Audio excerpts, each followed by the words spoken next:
আপনি যদি কখনো লক্ষ্য করেন যে আপনার বেবি খুব টায়ার্ড, বেবি মানে ধরুন ২ বছর বয়স থেকে ১০-১২ বছর বয়সের বাচ্চারা যদি আপনি দেখেন যে খুব টায়ার্ড, কোনো কাজে কনসেন্ট্রেশন নেই, খুব চট করে রেগে যাচ্ছে, খুব কাজে মানে সকালবেলা স্কুল যেতে যেন নিজেকে টেনে স্কুলে নিয়ে যাচ্ছে, কোনো কাজ বললে খুব লেথার্জিক, খেলতে যাচ্ছে না, বন্ধুদের সাথে খেলছে না, খেলতে গেলে ফিরে চলে আসছে বা সেরকম দৌড়াদৌড়ি করছে না বা করতে পারছে না, তাহলে কিন্তু সেটা কনসার্নিং।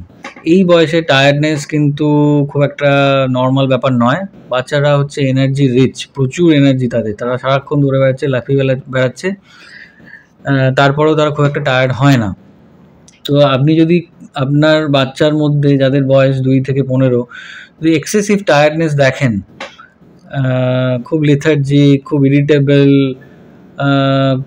চট করে টায়ার্ড হয়ে যাচ্ছে, কিছু বললে চট করে রেগে যাচ্ছে, তাহলে মেবি আপনাকে হয়তো একবার আপনার ডাক্তারবাবুর কাছে নিয়ে যেতে হবে। কারণ কমন কজ হচ্ছে number 1 increase screen time.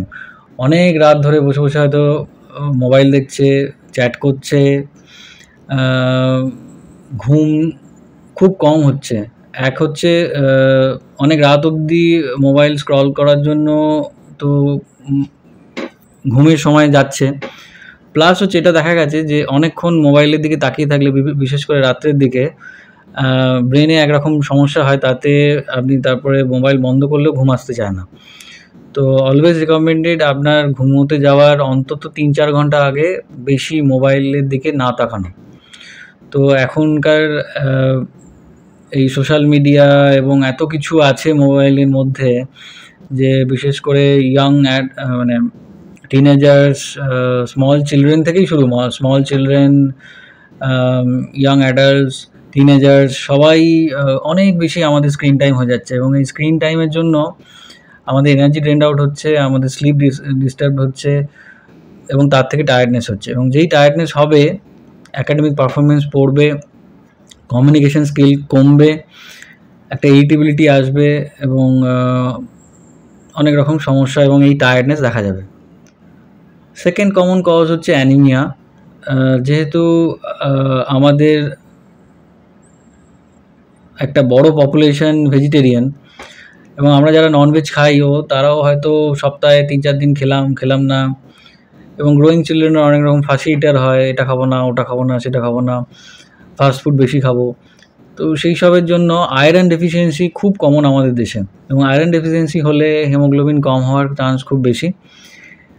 Haemoglobin কম মানেই অ্যানিমিয়া, অ্যানিমিয়া মানেই তার টায়ার্ডনেস, কনসেন্ট্রেশনের প্রবলেম, অ্যাকাডেমিক্সের প্রবলেম। তো অ্যানিমিয়া এতটাই দেখা গেছে যে গভর্নমেন্ট থেকে বাচ্চাদের আয়রন সাপ্লিমেন্ট করার জন্য ওই ভ্যাকসিনের সাথে সাথে আয়রনের টনিকও দেওয়া হচ্ছে। তো একটু দেখতে হবে, যদি আপনার বাচ্চাকে খুব বেশি লেথার্জিক মনে হয়, খেলছে না, দৌড়চ্ছে না, সবসময় বসে আছে, খুব ইরিটেবল, কিছু বললে রেগে যাচ্ছে, তো মেবি সেটা হয়তো অ্যানিমিয়ার জন্য হতে পারে। তো সেটাও আপনার ডাক্তারবাবুকে একবার জানাতে হবে। আর থার্ড খুব কমন কজ অফ টায়ার্ডনেস হচ্ছে মানসিক। যদি তার কোথাও অসুবিধে হয় স্কুলে, কোনো টিচারের সাথে বা কোনো বন্ধুর সাথে বা অন্যান্য কোনো কারণে, সে যদি তার যদি মন খারাপ থাকে, সে যদি ডিপ্রেসড হয়, তাহলে এই টায়ার্ডনেস একটা আসে। কিছুই ভাল লাগছে না, কিছুই করতে ইচ্ছা করছে না, সবসময় বসে আছি, সবসময় খালি মোবাইলের দিকে তাকিয়ে আছি, কিছু করতে বললেই রেগে যাচ্ছে।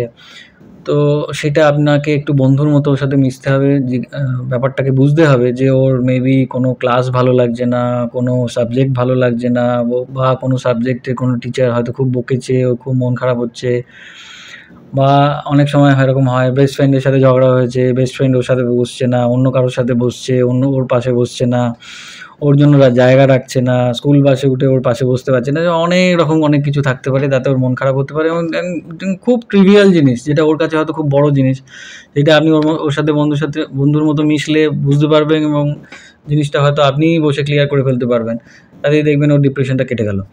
তো এই বয়সে অনেক রকম ইমোশনালস থিং আসতে পারে, সেগুলো আপনাকে একটুখানি খেয়াল রাখতে হবে। বিশেষ করে বড় বয়সে, এই 14, 15, 16, 18 এরকম বয়সটাতে, যখন শরীরেও অনেক রকম চেঞ্জ আসছে, মেন্টাল চেঞ্জেসও অনেক রকম আসছে, এক্সপেকটেশন অনেক রকম আসছে। সেই এক্সপেকটেশনে অনেক সময় আপনার এক্সপেকটেশন অনুযায়ী সে পারফর্ম করতে পারছে না, নিজের এক্সপেকটেশন অনুযায়ী সে পারফর্ম করতে পারছে না, নিজেকে নিজের কাছে ছোট করে ফেলছে। এগুলো খুব কমন প্রবলেম, যেগুলো আপনাকে হয়তো first sign as a tiredness আসবে, বা as a first sign as a irritability আসবে। তো সেগুলো আপনি যদি দেখেন, আপনার ডাক্তারবাবুর সাথে কথা বলতে হবে, ওর সাথে, বাচ্চার সাথে কথা বলতে হবে, এবং অনেক সময় হয়তো এগুলো আপনি নিজেই আইডেন্টিফাই করে কারেকশন করে ফেলতে পারবেন।